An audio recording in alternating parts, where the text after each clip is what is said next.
Hello बच्चों, basically आज अपन बात करने वाले हैं एक्सरसाइज 4.2 का इंट्रोडक्शन। प्रीवियस वीडियो लेक्चर में भी introduce about linear equation in two variable exercise 4.1। तो in this lecture we introduce about introduction of exercise 4.2 which is most important, which is solutions in a linear equations. Basically solutions क्या होते हैं? अब solution का मतलब हम कैसे समझ सकते हैं? जैसे मैंने कोई भी लीनियर इक्वेशन ली, पहले स्टैंडर्ड फॉर्म हमने देखी थी लीनियर इक्वेशन की, a plus B Y plus C is equal to 0 equation देखी थी हमने। जैसे कोई भी इक्वेशन ली x plus 2y equal to 6। अब इस इक्वेशंस के सॉल्यूशंस क्या होंगे? तो बेसिकली अगर मैं देखना चाहूँ अपनी तरफ से कोई वैल्यू पुट करूँ, x इक्वल टू मैं 0 पुट करता हूँ और y इक्वल टू 1 पुट करता हूँ, तो ये कितना होगा? 0 plus 2 into 1 equal to 6, 2 equal to 6 not equal to 6, मतलब 2 तो 6 के इक्वल नहीं हो सकता। तो यानी कि 0 और 1 इसके सॉल्यूशन नहीं होंगे। अब सॉल्यूशन का मतलब हुआ क्या? यानी कि वेरिएबल की ऐसी वैल्यू, सॉल्यूशन क्या होंगे? The solutions are value of x and y satisfies equation. जो इक्वेशंस को क्या करें? सेटिस्फाइड। अब इस सेटिस्फाई का मतलब हुआ क्या? सेटिस्फाई का मतलब होता है LHS और RHS तुम्हारे इक्वल हो जाए, यानी कि वैल्यू पुट करने पर x और y की उस इक्वेशन में, पर्टिकुलर इक्वेशंस पर रखने के बाद जो LHS हैं और RHS कैसे हो जाए? इक्वल हो जाए। अब ये सॉल्यूशन निकलेंगे कैसे? तो वही इस वीडियो में अपन बात करने वाले हैं, सॉल्यूशन ऑफ लीनियर इक्वेशंस। तो बेसिकली अगर मैं मानता, let take x equal to 0, x equal to 0 मांगता इस इक्वेशन, तो यहाँ 0 पुट करता हूँ, 0 plus 2y equal to 6, then y equal to कितना आया? 3 आया। अब मैं वैल्यू ही पुट करके देखता हूँ क्या ये सॉल्यूशन है कि नहीं। तो मैंने 0 पुट करी, 0 प्लस y की वैल्यू पुट करी 2 इंटू 3 इक्वल टू LHS में क्या है? 6, तो ये भी 6 हो गया। यानी कि वैल्यू क्या हो गई? इक्वेशंस क्या हो गई? सेटिस्फाइड हो गई। इसके लिए इस केस में LHS और RHS तुम्हारे कैसे आ गए? इक्वल आ गए। यानी कि कह सकता हूँ 0 कॉमा और y की वैल्यू 3, मतलब ऑर्डर पेयर क्या होता था? x comma y coordinate geometry पढ़ के आए थे, तो x की वैल्यू हमने 0 ली और y की वैल्यू 3 ली, यानी कि 0,3 क्या है? इसका सॉल्यूशन, एक सॉल्यूशन है इसके। 0,3 क्या है? सॉल्यूशन। यानी कि अगर मैं x की जगह और वैल्यू पुट करता तो y की वैल्यू कुछ अलग निकल के आती, तब उस केस में भी उसके सॉल्यूशंस कुछ अलग होते। तो कहने का मतलब इसका एक यूनिक सॉल्यूशन तो नहीं है, इसके मैनी सॉल्यूशंस हैं। तो कहना चाहूँ नॉट यूनिक तो इनफाइनाइटली मैनी सॉल्यूशंस हुए। ये कैसे कह सकते हो सर आप? देखो एक पहला सॉल्यूशन क्या निकल गया है? 0,6। दूसरा देखते हैं जरा। सेकंड देखा हमने, हमने करा कि x इक्वल टू सर 1 ले लो, तो 1 लिया, तो 1 plus 2 into Y equal to 6, Y equal to कितना आया? 6 माइनस 1/2, यानी कि y इक्वल टू आया 5/2। इस केस में हम मान लेते हैं 2.5। तो इस केस में अगर हम ये वैल्यू पुट करेंगे इस केस में, तो देखो जरा, वैल्यू पुट करने के बाद x की वैल्यू 1 ली, प्लस 2 इंटू 2.5, y की वैल्यू निकल के आई इक्वल टू 6, तो ये कितना हुआ? 5 प्लस 1 6 इक्वल टू 6। तो यानी कि एक और सॉल्यूशन आ गया 1,5/2, या डाई ले लो। तो कहने का मतलब इसका पर्टिकुलर वन सॉल्यूशंस नहीं है, इसके particular many, infinitely many solutions है। आप शो भी करके देख सकते हो, लेकिन उस शर्त में आपको एक वैल्यू माननी पड़ेगी, x की वैल्यू, y की वैल्यू निकालेंगे, वैल्यू पुट करके दिखाओ इक्वेशन सेटिस्फाइड हो रही है कि नहीं।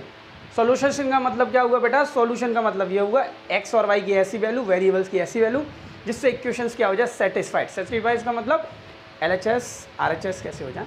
इक्वल हो जाए। बात समझ में आया? ज़्यादा जल्दी हुआ क्या? दोबारा देखो, x और y की ऐसी वैल्यू जो इक्वेशंस क्या हो जाए? सेटिस्फाइड। सेटिस्फाइड का मतलब LHS और RHS आपके कैसे आ जाए? इक्वल।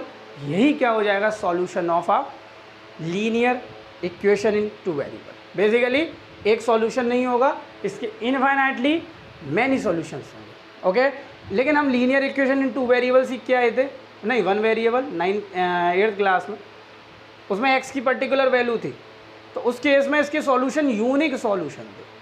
उस केस में बेटा सॉल्यूशन क्या था? यूनिक। जैसे x प्लस 2 है इक्वल टू 6। अब x की कुछ वैल्यू क्या रखेंगे आप? अब x की वैल्यू क्या रख सकते हो? तो बेसिकली एक्स की वैल्यू रखना चाहो तो 6 - 2, यानी कि एक्स की वैल्यू सिर्फ 4 रख सकते हो, तभी आपके इक्वेशन क्या होगी, सेटिस्फाइड। यानी कि सॉल्यूशंस का मतलब आपको समझ में आ रहा होगा, वैल्यू पुट करने पर LHS RHS कैसे हो जाए इक्वल, तो वो सॉल्यूशंस हुए। तो ये हुआ solution of linear equation in 1 variable, ठीक है ना, ये वाला। और ये हो गया लीनियर इक्वेशन इन 2 वेरिएबल।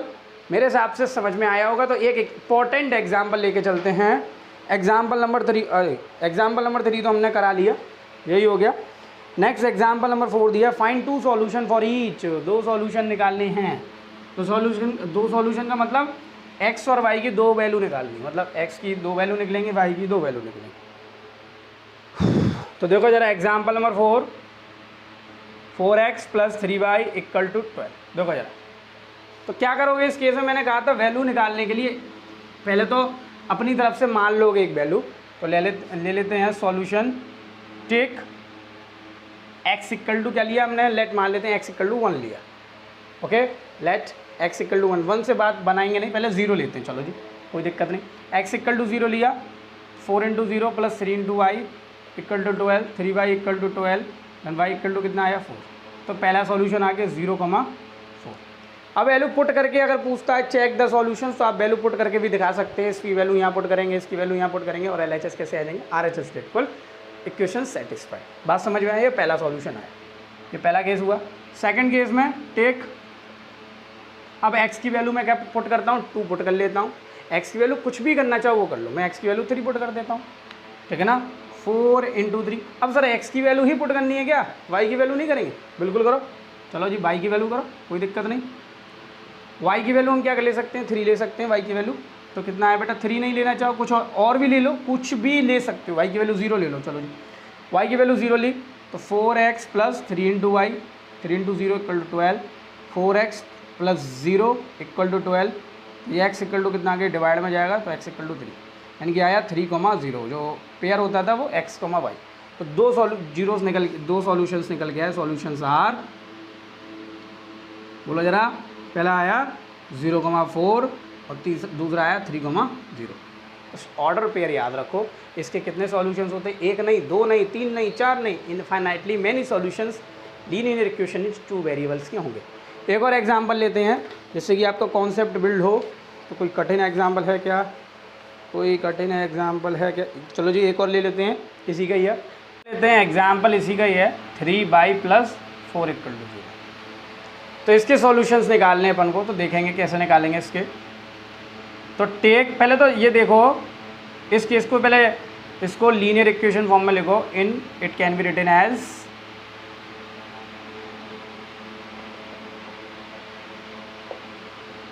0x + 3y + 4 = 0। इसको हमने स्टैंडर्ड फॉर्म में लिखा, इसके लीनियर इक्वेशन इन 2 वेरिएबल। तो पहले तो पर्टिकुलर हम क्या कर सकते हैं इस केस में। अब इसमें x का कोई कोफिशिएंट नहीं है, यानी कि x हमारा 0 नहीं है, x का कोफिशिएंट नहीं है, यानी कि a की वैल्यू हमारी क्या है बेटा, 0 है। तो इस केस में अपन टेक करते पहले तो y = 0, y = 0 नहीं पुट करो, चलो y = नहीं पुट करो, पहले हम y की वैल्यू निकाल लेते हैं यहाँ से। जैसे हम ऐसा करते हैं फर्स्ट इक्वेशन में, यहाँ से y की वैल्यू निकालते हैं। तो 3y + 4 = 0, देन y = 4 इधर गया -4/3। तो y की वैल्यू क्या आ गई, -4/3। तो अब उस केस में क्या कर सकते हो, x तो है नहीं तुम पे, तो -4,3 y की पोजीशन मिल गई।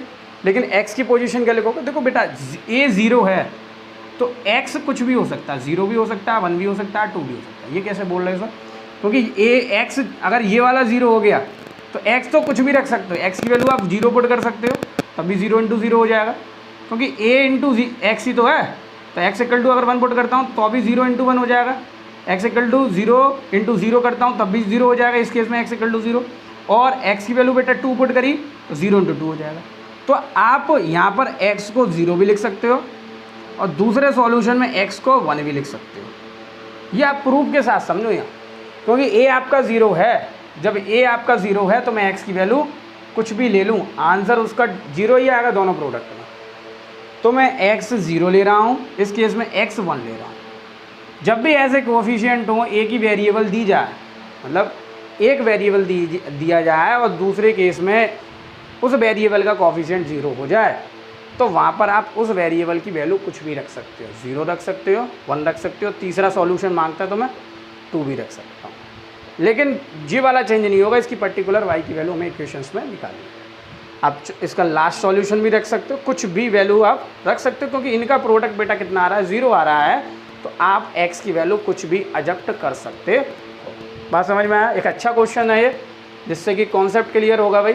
तो मिलते हैं नेक्स्ट एक्सरसाइज 4.2 के सॉल्यूशन में।